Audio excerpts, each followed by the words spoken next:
રાપર શહેરમાં આખલાઓનો આતંક અણઘરી હદે પહોંચી ગયો છે અને રાપર નગરપાલિકા આજે પણ ઘોર નિંદ્રામાં છે.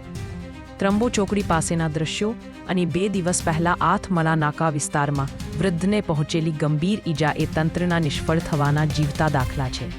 અનેક રજૂઆતો છતાં જવાબદારોએ આંખો મીંચી દીધી છે. નગરપાલિકા શું લોકોના મૃતદેહો જોયા પછી જ આખલાઓ સામે પગલાં લેશે?